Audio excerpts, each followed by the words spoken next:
하나님 말씀은 신약성경 누가복음 2장 8절에서 14절까지입니다. 우리 하나님 말씀을 자리에서 다 일어나셔서 경건한 마음으로 함께 받도록 하겠습니다. 몸이 불편하신 분들은 앉아서 받으실 수 있습니다. 누가복음 2장 8절에서 14절, 대린절 세 번째 줄 아침에 주시는 하나님의 말씀입니다. 누가복음 2장 8절에서 14절, 하나님 말씀을 함께 받겠습니다. 다 같이. 그 지역의 목자들이 밤에 밖에서 자기 양떼를 지키더니 주의 사자가 곁에 서고 주의 영광이 그들을 두루 비추매 크게 무서워하는지라. 천사가 이르되 무서워하지 말라. 보라, 내가 온 백성에게 미칠 큰 기쁨의 좋은 소식을 너에게 전하노라. 오늘 다윗의 동네에 너희를 위하여 구주가 나셨으니 곧 그리스도 주시니라. 너희가 가서 강보에 쌓여 구유에 뉘어 있는 아기를 보리니 이것이 너희에게 표적이니라 하더니, 호련히 수많은 천군이 그 천사와 함께 하나님을 찬송하여 이르되, 지극히 높은 곳에서는 하나님께 영광이요 땅에서는 하나님이 기뻐하신 사람들 중에 평화로다 하니라. 아멘. 앉으시겠습니다. 저는 본문 말씀을 중심으로 해서 평화의 날을 기다립니다, 이런 제목으로 함께 말씀의 은혜를 나누려고 합니다.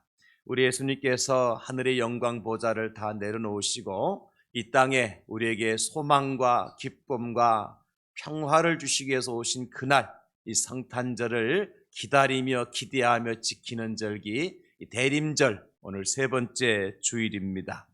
오늘 세 번째 주일에 우리에게 평화를 약속하신 우리 예수님의 평화가 극하게 임하여서 우리 영혼과 우리 가정과 또 우리 교회, 이 나라의 이민족에 하나님의 평화로 가득하게 넘칠 수 있기를 예수님의 이름으로 축원합니다. 얼마 전에 저 여의도, 서울에 있는 여의도 국회 이제 의사당 근처에 있는 운동장에서 여당 국회의원들과 야당 국회의원들이 함께 모여서 축구 대회를 열었습니다. 여야 국회의원 친선 축구 대회 그렇게 열려서 그것이 뉴스에 나오고 온 국민들이 박수를 쳐주는 그러한 일이 있었습니다. 22년 만에 다시 부활된 친선 축구 대회라 그러죠. 그동안에는 국회의원들이 없었던 것도 아닌데 이렇게 여와 여가 너무 대립과 경쟁 속에 있다 보니까 의원들끼리 한 자리에 모여서 축구조차도 할 수 없었던 그러한 시기였던 것 같습니다. 그러나 다행스럽게도 이번에 여야 의원들이 한 자리에 모여서 축구대회를 했던 것입니다. 이렇게 말하니까 어떤 사람들은 몇 대 몇으로 누가 이겼어요? 그렇게 야당 편에는 야당이 이기기를 원하고 여당 편이 여당이 이기기를 원하고, 우리 거기에 관심이 있지 함께 모여서 축구했다는 별 관심이 없거든요. 제가 결과를 말씀드립니다. 0대 0으로 비겼습니다. 얼마나 공평하신 하나님입니까? 우리랑 갈등하지 않도록 만들기 위해서. 한일 축구대회도 열렸는데 5대 0으로 이겼습니다. 몰랐죠? 지난 26일 날 한일 의원들, 국회의원들이 축구대, 친선 축구대회를 또 모처럼 열었는데 그때는 우리가 5대 0으로 이겼습니다. 얼마나 감사합니까? 하나님이 이렇게 공평하신 하나님이셔요. 우리 마음을 기쁘시게 해드리기 위해서 이 성탄절기에 선물로 주신 것 같아요.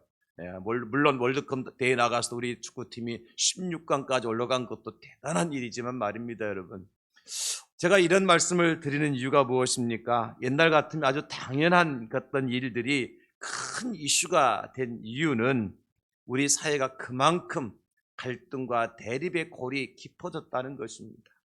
그래서 정치권에서는 여와 여가 하나 되지 못하고, 또 같은 여당 안에서도 야당에서도 뭐 친윤이니 친인이 하면서 꼬리표를 달고 말이죠. 그 꼬리표에 붙은 사람들끼리 그렇지 않은 사람들과 함께 보이지 않는 암투와 같은 것들이 벌어지고 있는 상황이지 않습니까? 경제계에서도 마찬가지입니다. 지난 주간에 다행히 화물연대 파업이 이제 그쳤습니다마는 노사 간의 이 갈등과 대립의 골, 우리가 어떻게 메꿀 수 없을 지경까지 깊어진 것만 같습니다. 사회적으로도 마찬가지죠. 부자와 가난한 사람들, 가진 자와 갖지 못한 사람들 간에 이 간격이 너무 많이 벌어졌어요. 그래서 부익부 빈익빈의 현상이 더욱더 현저하게 나타나는 그런 시대를 우리가 살아가고 있습니다. 그런 세상만 그러냐? 교회는 괜찮으냐? 교회 역시도 별반 차이가 없는 것 같습니다. 교회 안에서조차도 보수 진영과 진보 진영이 얼마나 많이 대립을 합니까? 뿐만 아니라 가진 사람과 갖지 못한 사람, 먼저 믿은 사람과 믿지 않은 사람, 직분을 가진 자와 직분이 없는 사람, 이 두 계층 간의 대립과 갈등이 너무 심해요. 그래서 끼리끼리 문화가 더욱더 이 갈등과 대립을 부채질을 하고 있는 것이 사실입니다. 그러다 보니까 당연히 모이는 사람들끼리만 자주 모이고 밥 한 그릇을 먹더라도 친한 사람들끼리, 자기 마음에 드는 사람들끼리만 밥 먹으러 간다고 훌쩍 가버리고, 그렇지 않은 사람은 그냥 뒤에 땡군이 남겨놓고 가는, 이게 교회에서는 그런 일이 있어서는 안 되잖아요. 근데 교회에서 그런 일이 벌어지고 있어요. 커피 한 잔을 마시더라도 자기들끼리 마음 맞는 사람들끼리만 커피 마시겠다 옹기종기 앉아있는 모습을 보면 참 마음이 아프고 서글프기까지 합니다. 그래서 각 그룹들끼리, 좋아하는 사람들끼리 담을 쳐놓고 보이지 않는 울타리를 쳐놓았는데 그 담이 너무 높아요. 그 울타리 너무 두터워서 알지 못하는 사람들이 거기서 끼려고 들어갔다가는 어떻게 해요? 상처만 받고 튕겨져 나오는 그런 때가 많이 있지 않습니까? 그래서 교회도 이런 말이 나와요. 돈맥이 있어야 된다. 인맥이 있어야 교회에 들어갈 수 있다. 돈맥과 인맥을 따지는 곳이 교회가 되고 말았다는 것입니다. 이 정도 되면 어떻습니까? 교회 고유의 본질적인 사명, 그 가치가 이미 훼손되어졌고 교회가 갈 때까지 간 것이 아닌가, 그렇게 생각이 되었습니다. 그러나 우리 하나님은 우리에게 뭐라고 말씀을 해주고 계십니까? 이사야 55장 1절에 보면 이렇게 말씀하십니다. 오호라 너희 모든 목마른 자들아 물러 나오라. 돈 없는 자도 오라. 너희는 와서 사 먹되 돈 없이 값없이 와서 포도주와 젖을 사라. 오호라 너희 모든 사람들. 목말라서 하나님을 찾는 모든 사람들은 가난한 자든 부한 자든, 먼저 믿은 자든 나중에 믿은 자든, 남자든 여자든 동양인이든 서양인이든 하나님은 구별하고 차별하지 않으십니다. 모든 사람을 다 초대하신 분이 하나님이십니다. 근데 사람이 차별해서 교회에 들어올 사람, 들어와서는 안 될 사람, 우리와 함께 해야 될 사람, 함께 해서는 안 될 사람, 이렇게 구별하고, 그래서 결국 갈등, 대립을 이제 만드는 그러한 시대를 우리가 살아가고 있다는 것입니다. 로마서 3장 29절도 보시기 바랍니다. 하나님은 다만 유대인의 하나님이시냐, 또한 이방인의 하나님은 아니시냐, 진실로 이방인의 하나님도 되시는다. 유대인들은 하나님이 다 자기들만의 하나님이라고 얘기하고 있지만은 하나님은 뭐라고 말씀하십니까? 이방인의 하나님도 되십니다. 여러분, 그러므로 하나님은 누구든지 차별하지 아니하시는 분이신 것입니다. 그렇다고 할 것 같으면 여러분, 이 모양 저 모양으로 편을 가르고 마음을 나뉘어지게 만들고 내 편을 가르게 하는 것은 절대적으로 하나님이 하시는 일이 아니라 하나님을 대적하는 원수마귀 사탄이 하는 것이다. 꼭 기억할 수 있기를 주님의 이름으로 축복합니다.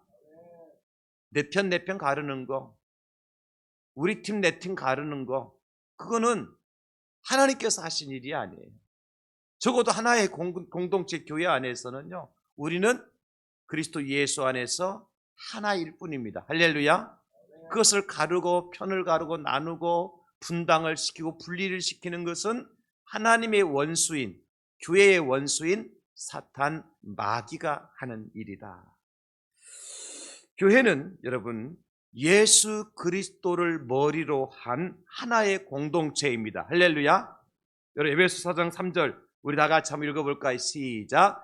평안에 매는 줄로 성령이 하나 되게 하신 것을 힘써 지키라. 아멘. 성령께서 하시는 일은 뭐예요?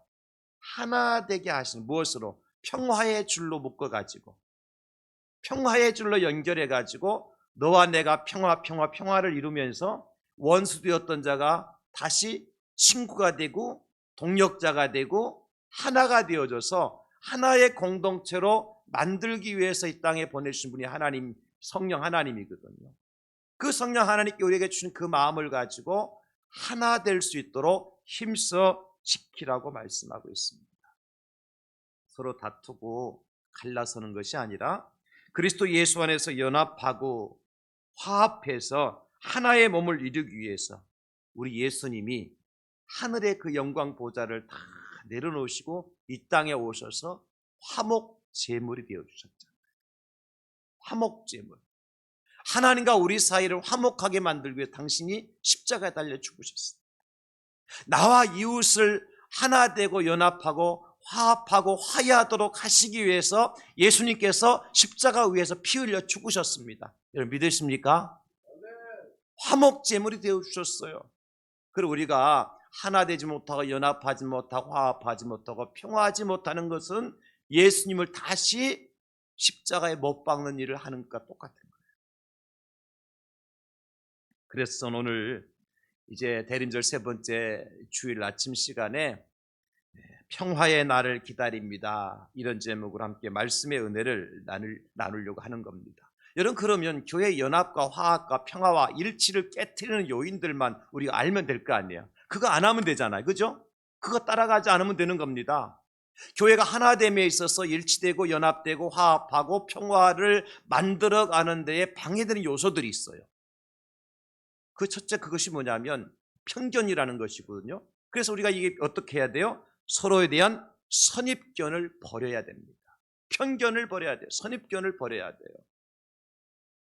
유대인들이 예수님을 메시아로 인정하지 못하고 그 예수님 십자가에 달려 죽게 한 가장 근본적인 원인이 뭐죠? 선입견입니다. 편견 때문입니다. 어떤 편견입니까? 어떻게 그 나사렛 촌동네에서 하나님이신 메시아가 날 수 있느냐는 거예요. 그분이 만왕의 왕이시고 전능하신 하나님이신데 어떻게 우리가 그렇게 잘 아는 요셉과 마리아를 통해서 이 땅에 태어날 수 있느냐는 것이죠. 어떻게 그 하나님이 존귀하신 하나님이 영이신 하나님께서 저 베들레헴의 마국간에 냄새나는 마국간에서 태어날 수 있느냐는 것입니다. 그거 믿을 수 없겠다는 거죠. 그거 인정할 수 없겠다는 거예요. 뭐 때문입니까? 그들이 가지고 있었던 선입견 때문입니다. 하나님은 그럴 뿐이 아니라는 거죠. 그래서 결국 예수님을 메시아 곧 하나님으로 믿지 못하고 그 예수님을 십자가에 못 박았던 자들이 유대인들이었습니다. 그들이 색안경을 끼고 있었는데 선입견, 편견이라고 하는 색안경을 끼고 있었던 겁니다. 그러다 보니까 예수님을 인정하지 못하고 믿지 못하는 거죠.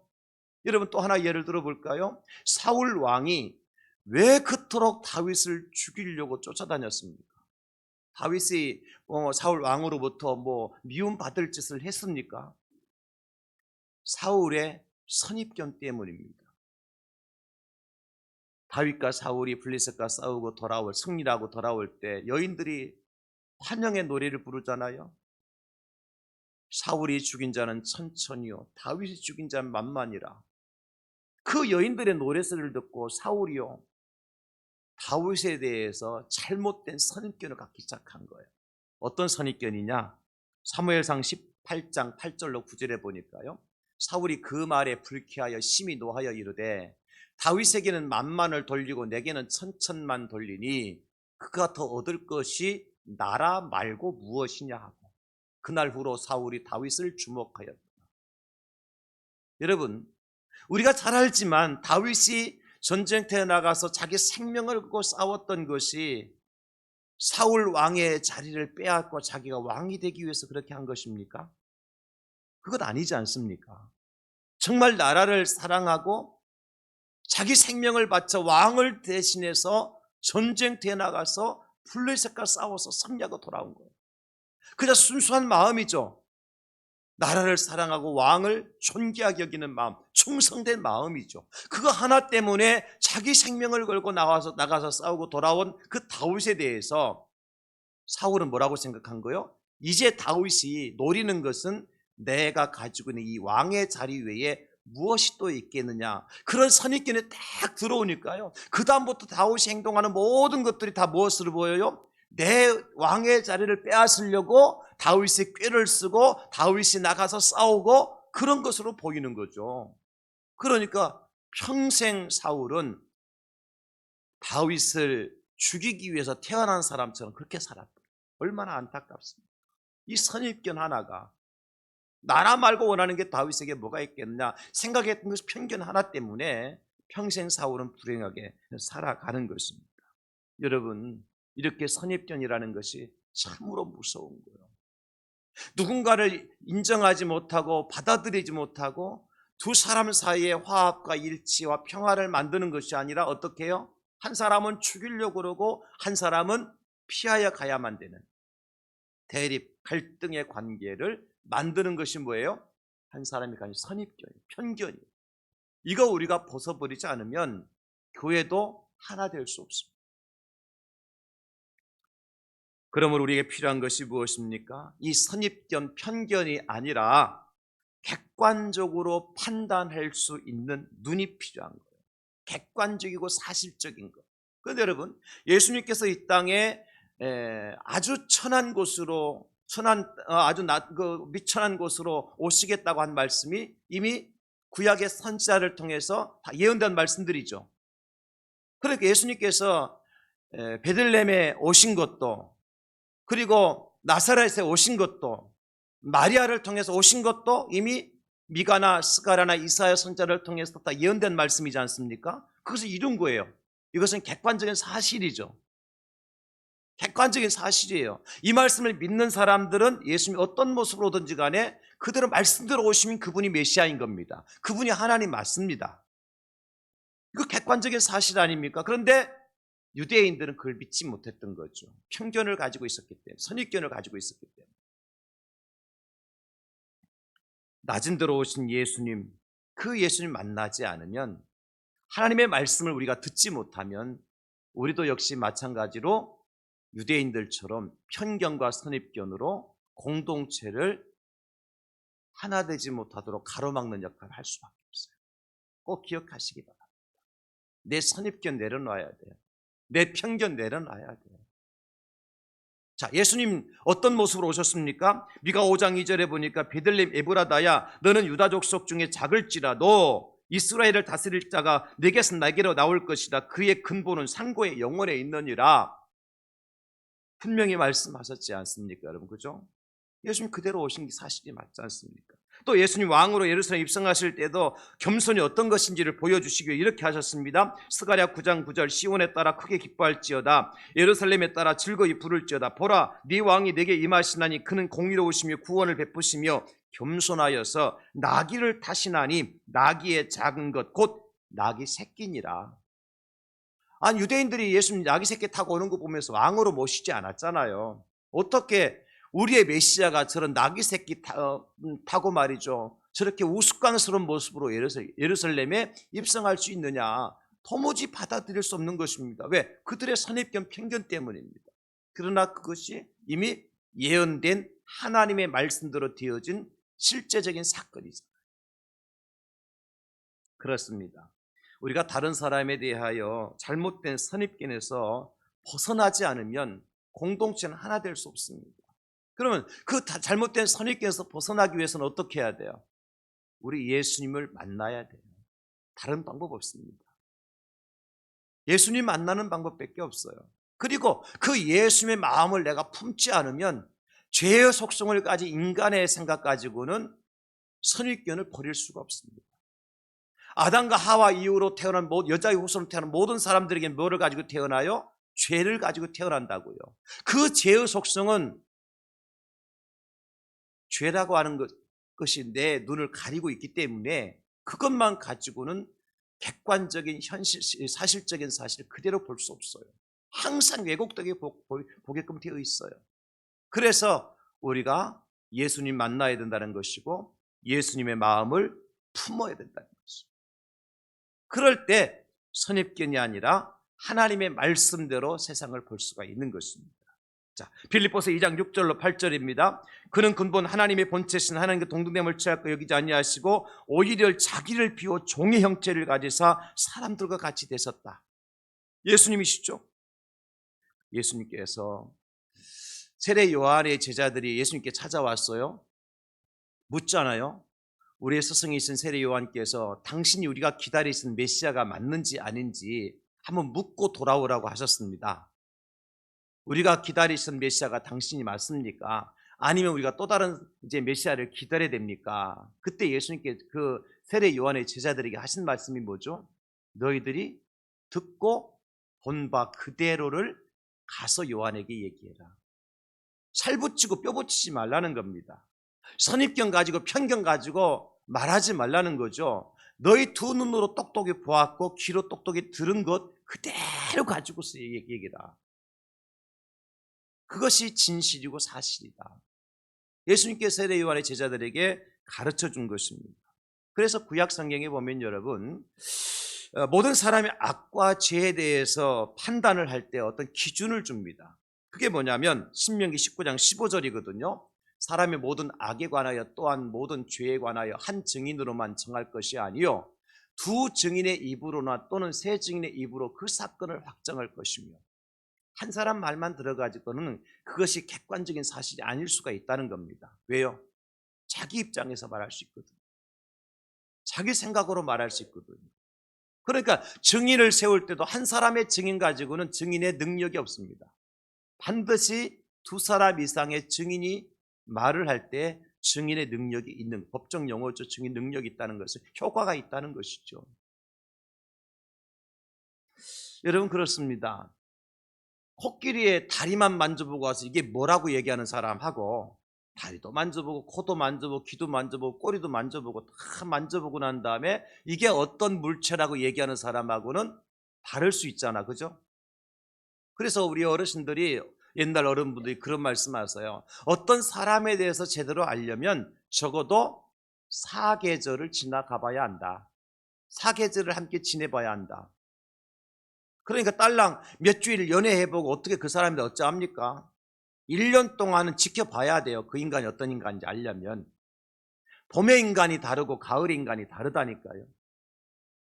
봄에는 꽃이 피고 새싹이 나니까 생동감이 있고 막 움직이다가요. 여름에 더우면 어떤 인간은 승질내고 화내는 사람이 있어요. 여러분 봄의 인간이 다르고 여름의 인간이 다르죠. 그죠? 똑같은 사람인데 그렇게 한단 말이죠. 그래서 사계절을 지나가 봐야 그 사람이 어떤 사람인지 대충 알 수 있다는 거예요. 그 어르신들의 옛날 어르신들의 지혜죠. 무엇을 하지 말라는 것입니까? 편견을 가지고 선입견을 가지고 사람 평가하지 말라는 거예요. 봄에 사람만을 보고서 그 사람이 이렇다 말하지 말라는 거예요. 여름도 지켜보고 가을도 지켜보고 겨울도 지켜보고 난 다음에 그 사람이 어떤 사람 말하더라도 늦지 않다는 것입니다. 사랑하는 성도 여러분, 우리가 쉽게 실수하는 것이 바로 이겁니다. 우리가 어떤 사람을 바라볼 때 어떤 선입견을 보고 바라봐요. 그러면요, 내가 가진 선입견이 내 생각을 이끌어가요. 그 사람은 전혀 그렇지 않은데 내가 빨간색 안경을 끼고 보면 그 사람이 빨간 사람으로 보인다고요. 여러분 그렇지 않습니까? 내가 검정색 안경을 쓰고 보면 그 사람이 검정색으로 보인다고요. 내 선입견 때문에 그 사람이 그렇게 되어진 것처럼 내 생각을 이끌어가고 내 행동을 그렇게 이끌어가는 거예요. 이 편견, 이 선입견이 그만큼 무서운 거예요. 이거 내려놔야 돼요. 내려놓고 대신에 우리가 예수님의 말씀을 가져야 돼요. 하나님의 말씀을 갖는 수밖에 없어요. 예수의 마음을 품는 수밖에 없어요. 그래야 편견이 아니라 객관적인 사실로 공동체를 바라볼 수 있고 그 공동체가 연합하고 화합하고 일치되고 화평을 이룰 수가 있다는 것입니다. 그래서 우리는 어떻게 해야 됩니까? 듣기는 속히 하고 말하기는 더디하라 그러셨죠. 항상 일의 결과만을 가지고 판단해서는 안 돼요. 일의 결과만을 가지고 판단해서는 안 돼요. 우리 예수님 그래서 부자나 가난한 사람, 가진 자나 갖지 못한 사람, 배운 자나 배우지 못한 사람, 여자나 남자나 할 것 없이 예수님께서 다 편견 없이 동일하게 사랑하셨지 않습니까? 그 예수님의 마음을 가져야 우리도 사랑할 수 있고 평화할 수가 있는 거예요. 이렇게 말씀드리면 어떤 분들은 그럴 거예요. 아니 목사님, 그 이방 여인이 자기 딸 고쳐달라고 예수님께 찾아왔을 때 예수님께서 그 여인을 환영하지 않고 여인의 말을 들어주지 않고 어떻게 자식의 떡을 개에게 주냐고 여인을 핀잔하지 않았습니까? 그거는 유대인과 이방인을 편가른 편견이 아닙니까? 라고 여러분 질문하실 수 있습니다. 예수님 그렇게 하셨거든요. 그런데 여러분 그 말씀을 깊이 묵상해 보십시오. 예수님이 그 여인이 믿음이 있는 것을 아셨을까요? 모르셨을까요? 이미 알고 계셨어요.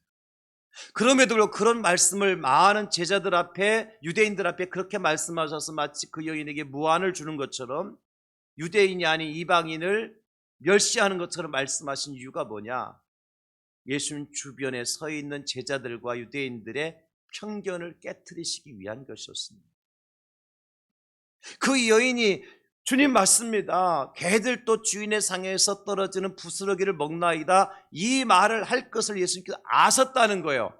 그래서 그 말을 듣고 그 여인에게 유대인 중에 이만한 믿음을 보지 못했다고 말씀하시면서 그 여인을 이제 칭찬해 주잖아요. 무엇을 깨트리시기 위한 것입니까?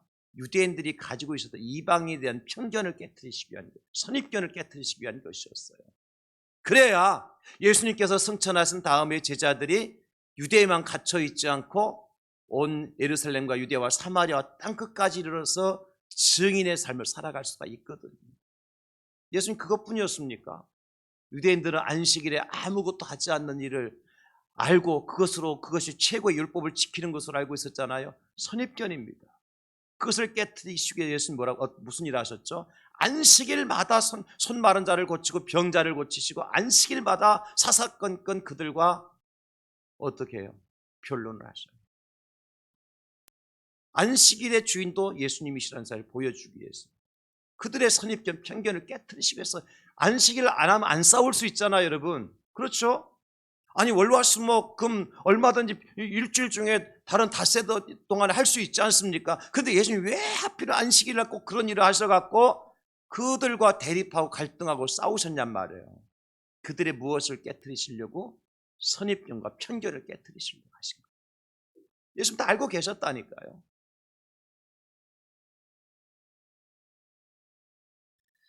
사랑하는 성도 여러분, 우리는 다른 사람을 볼 때 어떤 안경을 쓰고 보고 계십니까? 그냥 있는 모습 그대로 하나님의 형상으로 지음을 받은 귀한 형제와 자매라는 사실을 인정하고 있습니까? 누구를 보더라도 말이에요. 거지 같은 사람을 보더라도, 보잘것없는 사람을 보더라도, 아니 교회를 핍박하고 조롱하고 멸시하는 사람까지도 말이죠. 저 사람도 하나님의 형상으로 지음받은 사랑받아야 될 대상이라고 우리가 보여지느냔 말이에요. 안 되니까 갈등과 대립이 만들어지는 것 아니겠습니까? 예수님께 이 땅에 오신 이유가 뭐라고요? 바로 그러한 우리의 선입견을 깨트려 주시고 예수님은 그런 사람들조차도 사랑하신다 하는 것을 보여주시기 위해서 오신 거예요. 그런 사람들과도 평화하기를 원하셔서 우리에게 이 땅에 오신 겁니다.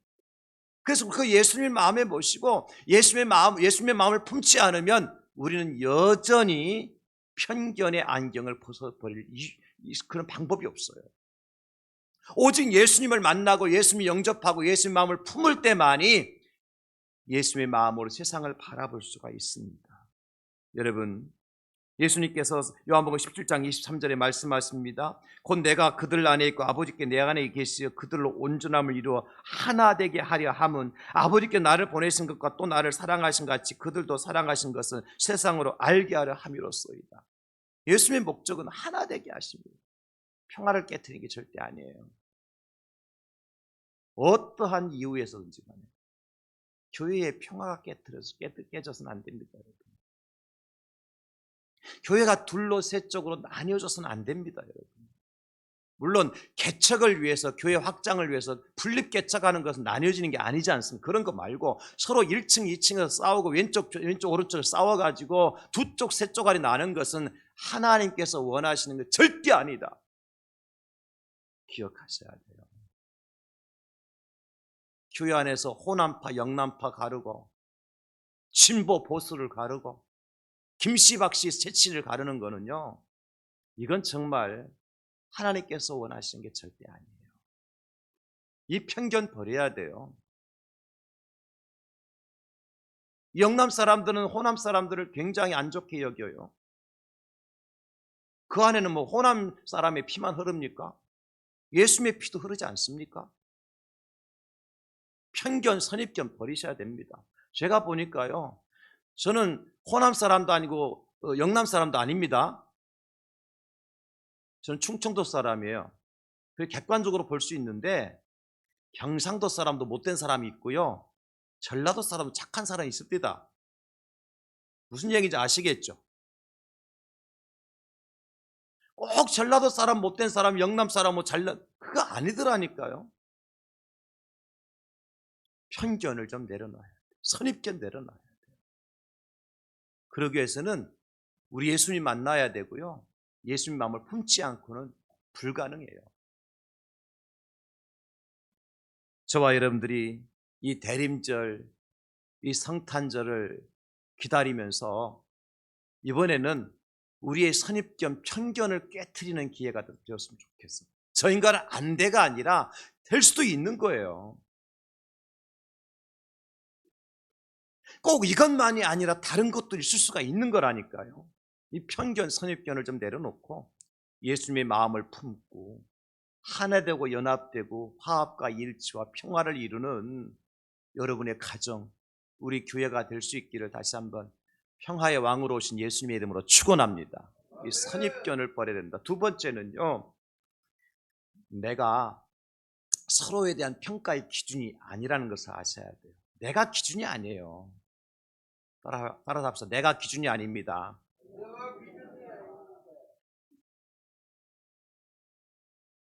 평화를 방해하는 아주 중요한 요소 중에 하나가 뭐냐면, 모든 평가의 기준이 나라는 거예요. 나.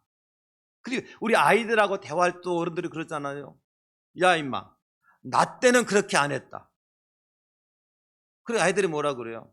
그 라떼는 커피점에 가서나 찾으라고. 지금 시대가 많이 달라졌고 세대가 바뀌었는데 자꾸 라떼만 얘기하는 거예요. 그게 누구 얘기냐면 장 목사 얘기거든요. 제가 이 말씀을 묵상하면서 되게 많은 사람은 나의 생각, 나의 지식, 내 경험, 내 신앙이 그것이 정답인 줄 알아요. 여러분 그렇지 않습니까? 제가 예를 들어서 이런 거죠. 적어도 예배를 드릴 때 저는 제 기준은 그거거든요. 예배 시간 30분 전에 와서 준비하고 예배를 드리는 것이 맞다. 성경에는 안 나와 있어요, 그 말씀이. 제 기준이죠, 그죠? 또 적어도 설교를 준비하기 전에, 저는 설교문을 항상 이렇게 A4 용지에 그 타자를 쳐서 가지고 오니까 이 설교문을 작성하기 전에 그 말씀을 묵상을 하고 깊이 기도하고, 내가 회개할 것은 회개하고, 먼저 하나님께 영적으로 깊은 교제와 깊은 기도를 하고 난 다음에 말씀 묵상하고 그걸 통해서 설교문을 작성해야 된다. 이걸 순서를 알고 있어요, 저는요. 제 기준이거든요. 어디 성경에 설교할 때 이렇게 하라는 말씀이 없습니다. 어떤 목사님은 그게 무슨 설교냐, 설교는 성령님께서 감동으로 주시는 말씀을 전해야 설교지, 그래가지고 오늘 11시 20분이 우리 2부 예배잖아요. 목사가 11시 20분 이제 예배 이제 설교하기 위해서는 깊이 묵상을 해서 앞에 5분 전에 올라와 가지고 묵상할 때 하나님께서, 성령께서 본문을 주시는 거예요. 오늘은 누가복음 2장 8절로 14절까지 가지고 설교해라. 어떻게 설교할까요? 본문 주시니까 그 본문 가지고 강단에 서요, 설교하러 서요. 그때 성령께서 막 주시는 말씀 가지고 설교를 하는 거예요. 이게 진짜 설교라는 거예요. 그분들은요, 월요일부터 토요일까지는 등산도 가고 막 테니스도 치고 말이죠. 막 신나게 다녀요. 왜? 주일날 다 경건한 모습으로 묵상 하나님께 본문도 주시고 말씀도 주시니까 걱정할 것이 없어요. 얼굴이 얼마나 좋은지 몰라요. 제가 직접 만났다니까, 그런 목사님을. 그분은 그것이 기준이 될 수 있어요. 제가 볼 때는 어떻습니까? 사쿠라 아니야? 사꾼 아니야? 그건 누구 기준이요? 장 목사 기준이에요. 아시겠어요?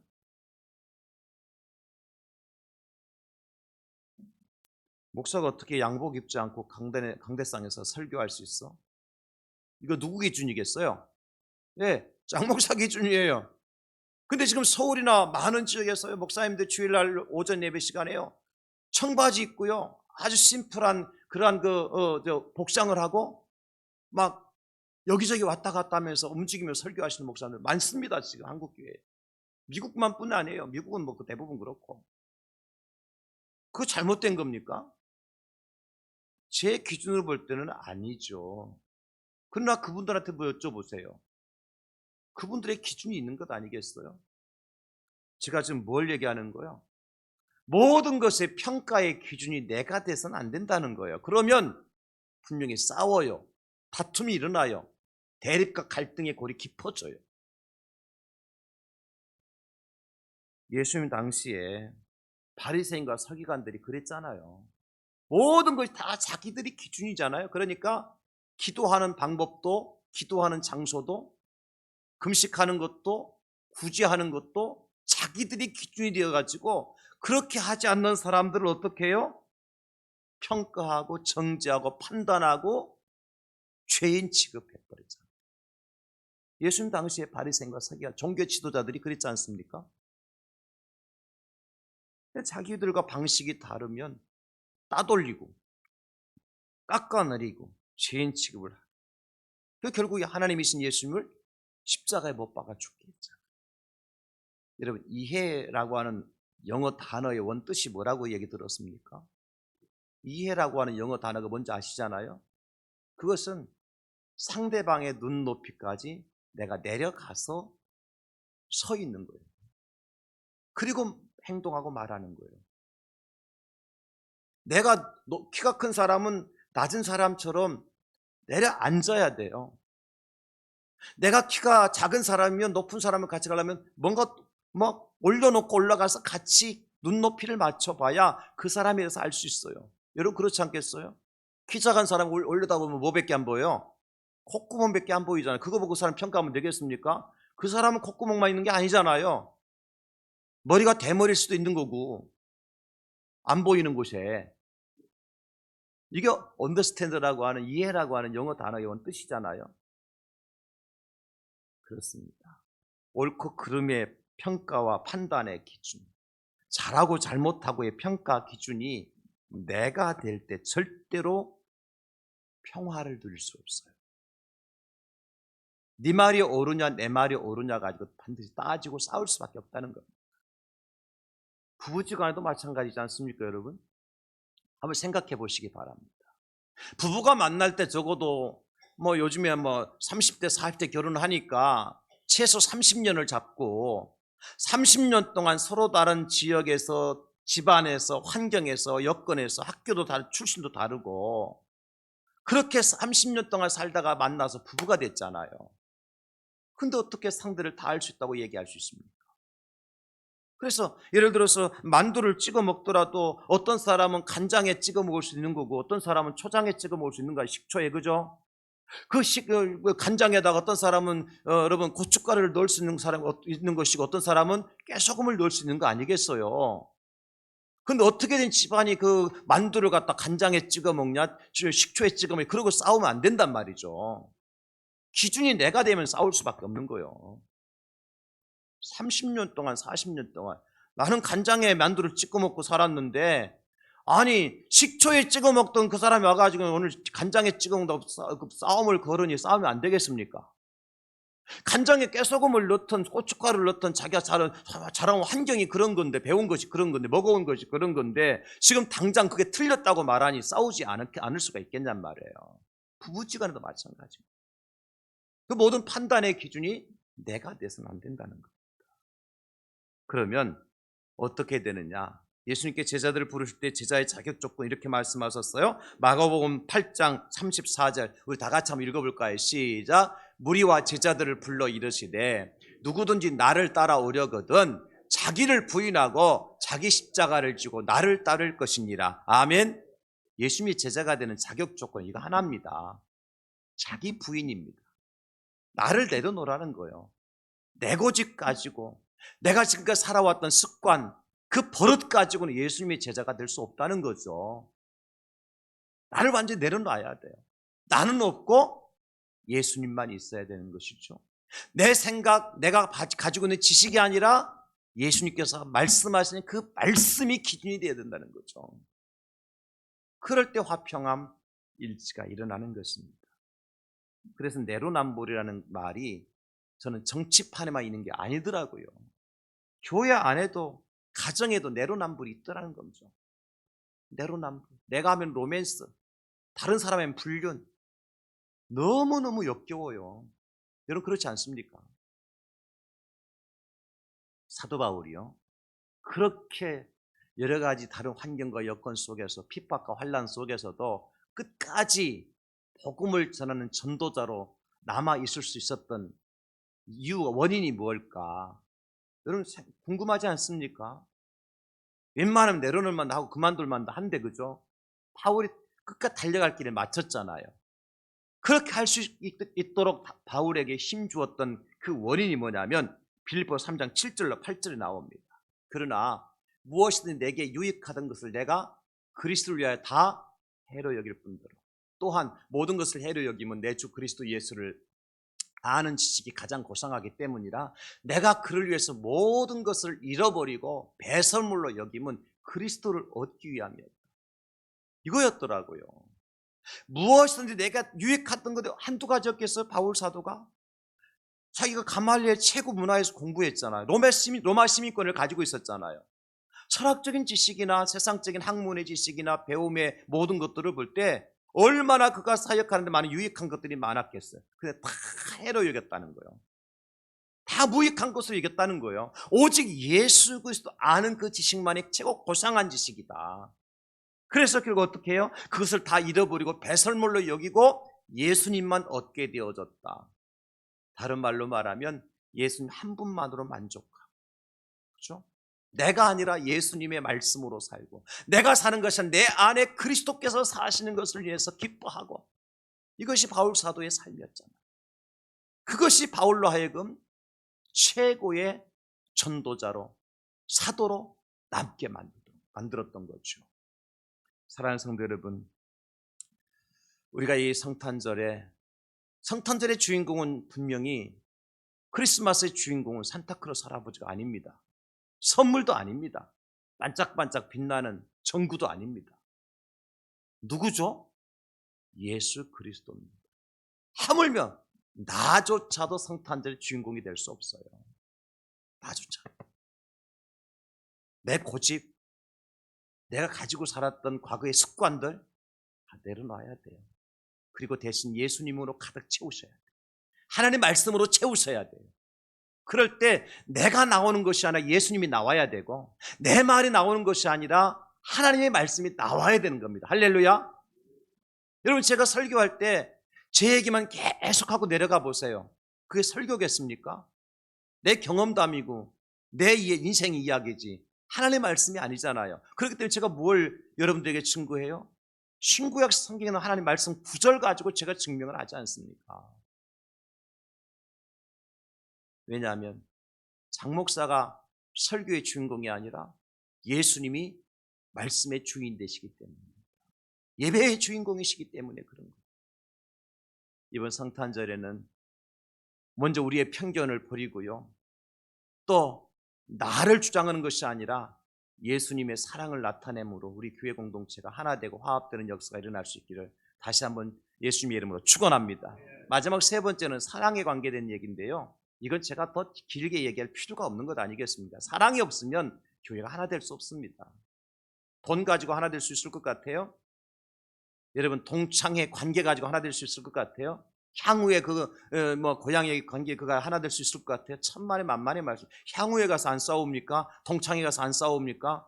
안 싸우는 정도가 아니라 동창회 가가지고 괜히 동창 만나가지고 가정 갈라지고 난리 치잖아요. 옛날 초등학교 때 동창 만나가지고 현재 살던 부인 내버리고 그 동창하고 다시 짝짝꿍 돼가지고 가정 파괴되는 경우가 얼마나 많이 있습니까? 절대 초등학교 동창회 가면 안 됩니다, 여러분. 혼자 사는 분들은 가셔도 상관없지만은 여러분 그게 절대 우리 하나 되게 만들지 못해요. 왜? 거기는 사랑의 관계가 아니잖아, 그죠? 그 모임이 우리가 초등학교 사랑의 관계 때문에 모이는 게 아니잖아요. 동창이기 때문에 모이는 거잖아요. 같은 고향 사람들이기 때문에 모이기 때문에 그러잖아요. 사랑이 없어.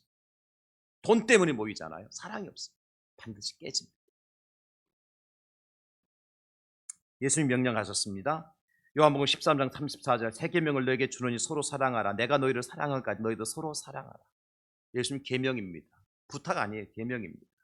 그렇게 사랑은 어떤 결과가 나타나느냐? 여러분 이 말씀만 제가 드리고 마무리하겠습니다. 베드로전서 4장 8절입니다. 다 같이 시작. 무엇보다도 뜨겁게 서로 사랑할지니 사랑은 허다한 죄를 덮느니라. 왜 사랑해야 되는지 아시겠죠? 사랑하면 허다한 죄까지 덮을 수가 있대요. 그래서 사랑해야 화평을 이룰 수 있습니다. 부부지간에도 사랑해야 화평을 이룰 수 있습니다. 목사와 성도 간에도 사랑이 없이 그냥 교회가 목사한테 월급을 주니까 월급 받고 일하는 월급쟁이 목사, 또 성도들은 목사를 바라볼 때 우리가 헌금해서 목사 월급을 줬으니까 몸값을 해야 되는 목사, 여러분 그러면 그 교회는요 하나 될 수 없습니다.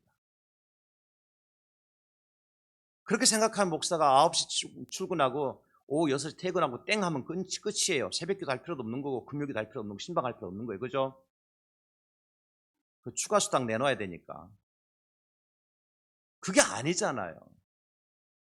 사랑이잖아요. 사랑. 예수님의 사랑 때문에 우리는 함께 모였잖아. 그죠?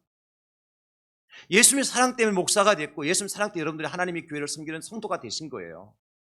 우리 대항절교회 이런 예수님의 사랑 이것만 있으면 어떠한 불편한 것들도 넉넉히 이기게 될 줄 믿으시기 바랍니다.